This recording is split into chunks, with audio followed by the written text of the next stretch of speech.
अस्सलाम वालेकुम दोस्तों, क्या हाल हैं? ठीक हो? मैं हूं आपका दोस्त कलाम मरूफ और आप देख रहे हैं मेरा यूट्यूब चैनल। तो कैसे हैं आप लोग? उम्मीद करता हूं कि आप अल्लाह के फजल करम से ठीक ठाक होंगे। जिस तरह आपको नज़र भी आ रहा है गंदम है।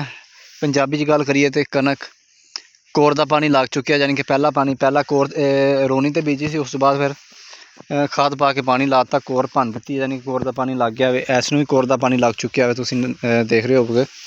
मैं इस कनक वाल नज़र मारो, दिन ब दिन यदी भी कोशिश करांगा कि मैं तुहाडे नाल वीडियो शेयर करता रहां। दिन ब दिन इस दे बदलाव आता जाएगा, दिन ब दिन, क्योंकि हुण खाद पै चुकी है। ठीक है, क्योंकि तुहानूं पता कि कोर का पानी लाईदा, खाद पै जाती है ना, तो उदों फिर ना कनक फिर दिनां च हुंदी है, बूटा मारदी है, जिन्होंने कहते हैं शगुफे उहदे बनते हैं, थल्लों मुढ़ बनदा वे। हुण इस जगह ते सीगा कि कनक नहीं सी उगी, हुण तुसीं दोबारा दाने उत्ते बिल्कुल सिटिया पिया वे। देख लो, जानवरां ने भी इहनूं कुछ नहीं किया। चैक करो तुसीं, अंगूरी मारी है सारे दाणियां ने। ते ये भी नाल रल ही जानी है, क्योंकि जिहड़ी भी फसल है ना, वो गेती होवे जां पछेती होवे, 2-4 दिन का अग्गा पिछा हुंदा है, 2-4 दिन का फर्क पै जांदा, कट्ठी तैयार हुंदी है। जिहड़ी भी फसल होएगी, कनक है, कपाह है, आलू ने, तुहानूं पता है कि एक फसल का टाइम हुंदा उहनूं काश्त करन दा, कि इस मौसम ते काश्त हुंदी है, तो उस मौसम ते वो रेडी हो जाती है।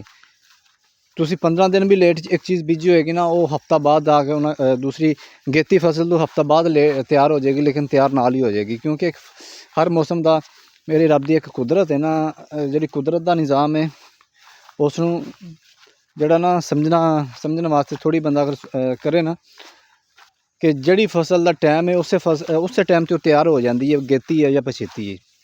बिल्कुल रब की कुदरत है ना, इस कोई भी दखल अंदाजी नहीं कर सकता। ठीक है, बंदा कोशिश करे कि मैं पहला बीजी आ तो मेरी पहला तैयार हो जाए, तो एक बंदा कहता जी मैं लेट बीजांगा तो चलो मेरी लेट तैयार हो जाएगी। नहीं, इतना फर्क नहीं पैंदा, सिर्फ 2-4 दिन का अग्गा पिछा हो जाता, लेकिन फसल जी कट्ठी तैयार होंदी है। बिल्कुल तुम चैक भी कर सकते हो, कनक इनू खाद पाई सी। ठीक है, जिदन इन्हूं पानी लगा सी, खाद पाई सी, उस टाइम तुहाडे नाल इहदी मैं वीडियो शेयर की सी। खाद पाउंदे दी भी खाद पै रही सी, ते DAP पाई सी ते यूरिया पाई सी। हुण तुसीं चैक करो, कनक केरा कीता वे। ठीक है, मेरे ख्याल च तो यार केरे नाल कनक पूरी नहीं उगी। ठीक है, हुण केरे दी कनक है, तुहानूं पता सामने घाह ही नज़र आ रहा विच, होर कोई शै नज़र नहीं आ रही है। तो भी अपनी पतरेर दी है। ठीक है, उन्हें केरा कीता सी, केरा सही तरह उगया नहीं है। ठीक है, तुहानूं नज़र भी आ रहा कि किते किते दाना कनक दा नज़र आ रहा, बाकी सारी घाह शाही है। हुण अगे साडी अपनी आ गई है जाती, असीं की कीता वे कि कनक बीजी है, पानी या साडे कोल पै गया ज़्यादा, पानी ज़्यादा ला दिता है, तो हुण कनक बड़ी ना काणी काणी जी कनक नज़र आ रही। हुण पता नहीं सही उगदी भी है जां नहीं उगदी। ये ना असीं की कहंदे ने कन्फ्यूजन च ही हाँ यार, हुण दोबारा छट्टा दईए के करिए के ना करिए। फिर भी तुहानूं कोई 4 दाने नज़र आन लग गए ने। अगर देखा जाए तो 15 दिन 17वां दिन ने, अज 17 दिन हो गए ने बीजी नूं, ते तुसीं हले चैक करो, हले भी पैर विच खुबदा पिया वे, हले भी सही तरह वत्तर नहीं आई। पानी ऐसी एक खाला छंगण वाला पिया सी, ते असीं कहा भी यार पानी थोड़ी ना जावे, एड्डी दूरों लैके आए हैं, तो पानी पै गया ज़्यादा। असीं क्या उच्ची नीवीं है, किते सुक्की जगह ना रह जाए, फिर मसला बनेगा। तो हुण पानी तो ज़्यादा पा बैठे, ना हुण किसी बन्ने वतरी आवे तो ना कनक निकले। वैसे भी हुण तुहाडे नाल भी थोड़ी गुजारिश है, हुण दस्सिओ इहदे बारे, इहदा की कीता जाए, क्योंकि 17 दिन हो गए। हुण जिहड़ा दाना निकलना सी, मेरे ख्याल वो निकल आया, जिहड़ा नहीं निकलिया समझ लो गल गया। ठीक है, क्योंकि जिहड़ा निकलना सी वो निकल आया वे, बाकी मेरा तो यही ख्याल है कि थल्ले गल गया होना, क्योंकि यह जगह जिहड़ी ना फ्रंट ये थोड़ा ज़्यादा ही मसला कर गया वे। तो बाकी यार तुहाडे नाल गुजारिश यही करदा हुन्ना हर वीडियो दे विच, चैनल नूं लाजमी सबसक्राइब करा करो, वीडियो नूं लाइक कर दिया करो, ते कमेंट कर दिया करो अच्छा जिहा, ते घंटे ते बटन दबा दिया करो, ताकि जिहड़ी मैं नवीं वीडियो बनावां तुहाडे तक पहुँच जा करे।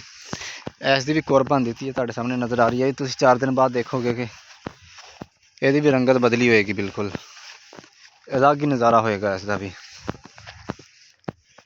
ठीक है, ਇਹਦੀ कोर बनी है, भी घेरा किया वे भी पूरा कोरा नहीं होया, यानी कि घेरा उगया नहीं है पूरा।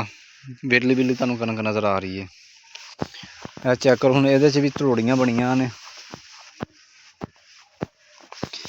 ਹੁਣ ਤੁਸੀਂ ਇਸ 'ਤੇ ਕਮੈਂਟ ਜ਼ਰੂਰ ਕਰਨਾ ਮੈਂ ਹੁਣ ਇਹਦਾ ਕੀ ਕਰੀਏ, ਇਸ 'ਚ ਦੁਬਾਰਾ ਛੱਟਾ ਦਈਏ, ਨਵਾਂ ਪਾਣੀ ਲਾ ਕੇ ਛੱਟਾ ਦਈਏ, ਜਾਂ ਐਸੇ ਤੇ ਹਲੇ ਵੱਤਰੀ ਪਈ ਹੈ ਐਸੇ ਤੇ ਛੱਟਾ ਦੇ ਦਈਏ, ਕੀ ਕਰੀਏ।